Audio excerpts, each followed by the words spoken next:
All right, guys, I wanted to take a few minutes to explain each of the jobs in our literature circles. So when you meet for your literature circles, you will have an assignment.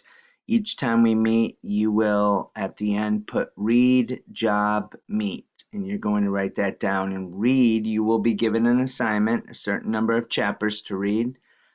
Job, you'll have a new job each time, and you write down what that job will be. And then meet, you will write down when we meet the next time. Usually it'll be every other day, it won't be the next day. You'll have time to work on your tasks and your jobs. So, in order to get full credit, you have to come to the Literature Circle meeting fully completed whatever assignment, whatever job you've been given, and then you also have to participate. You have to add your thoughts, ideas, connections within the discussion, and do that at least about 3 times to get full credit. And that does not count sharing your job. So you will be sharing your job, what you wrote down, and then after other people share their job, you need to jump in multiple times throughout the discussion to get full credit. So what do each of the jobs entail? So the first one is discussion director, and this one's pretty easy. You are, and for all of these jobs, I expect when you're assigned that you go to this document, you read the description, and you make sure several times that you do each step. So for discussion director, you are in charge of the discussion. As the teacher, I'll be there with you and I'll help guide the way, but essentially you will be developing really 5 questions overall that you will potentially be asking people in your group. And so really you are going to for sure share one of your questions, and then depending on time it might be as many as 3 of your questions, but overall you are writing 5 questions, and those questions should not be yes or no questions, and not just, what do you think is going to happen next? If you ask something like that, you need to ask clearly, okay, so what evidence do you have? Or how do you think the character's feeling right now? And then a follow-up question would go, uh, okay, so tell me why you think that. Don't just ask questions that generate one-word answers or very short answers. We want to have a discussion. And so when you first come, everybody will share their jobs with me to make sure they'll just show me that they've completed their job. And then you call on each of the people to do their job. So you will first ask the summarizer to summarize, since that'll remind us of what the text is all about. So you'll sit down, and when it's time, you'll say, okay, summarizer, please share your summary. After that, the summarizer will share their summary. Everybody else will add on some discussion, and then when it's time, discussion director, you'll take over again and say, okay, next let's hear from the connector. And you get to choose the order of who shares. And so you can see here there's descriptions, examples, and descriptions of what you have to do.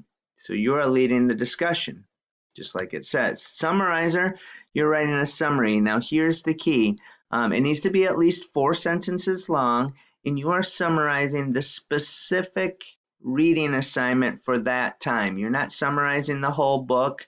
If we're in our 3rd meeting where we're maybe 80 pages in, you don't summarize all 80 pages. You summarize whatever the assignment was that time. So maybe you had to read chapters 6 and 7. You write the summary then, okay? And think major things. You don't want tiny little details.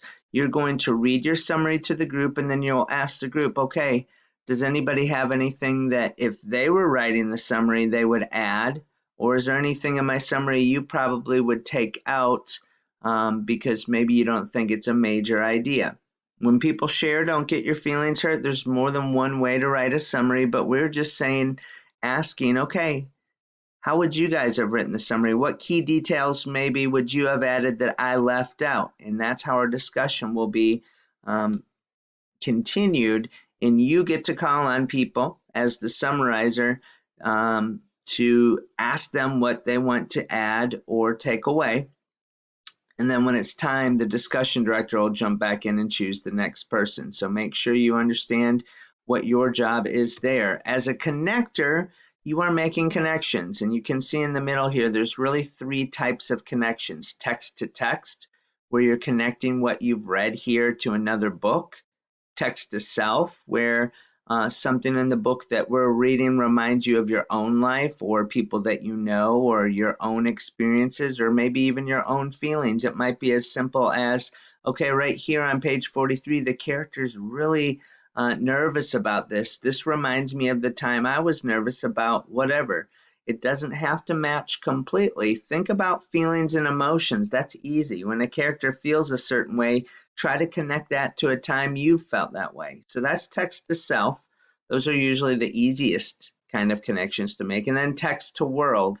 That is something that reminds you of something that's not in a book, it wasn't in your own life, but it happened maybe to somebody else, something you've seen on the news or on TV, perhaps even in a movie, but it's not related to another text and it's not related to you, but maybe it reminds you of something else. That's text to world. And so you have to do three connections. You can do all text to text or all text to self or all text to world. You don't have to do one of each, but you have to write down what your connection is, and you have to write down the page number and paragraph number in the book. So you are going to here write on page 25, paragraph 3, and then you actually write down or type down your connection. In the book, the character helped out the younger sister. This reminds me of a time, or I can connect to a time when I did this with my siblings, and you give a short little story. So you're describing your connection and writing it down, but it only has to be a handful of sentences. You don't have to get into full detail, but you do have to write down what your connection is. And then be ready to share one connection with your group. So you'll do three, but maybe star the one or think of the one that you want to share with your group because you will be called on to share. And then you'll say, okay, does anybody have any connections to what I said? And then you will call on people that maybe can connect to either what you said or connect to what happened in the book. And we'll have a discussion about that. Here are some examples of some of the types of connections or the things that you can connect with. This is just a short example of ideas, but connector, you're making connections. Literary luminary. A luminary, when you illuminate something, you're shining a light on it. So you are kind of highlighting or shining a light on a particular part of what we read.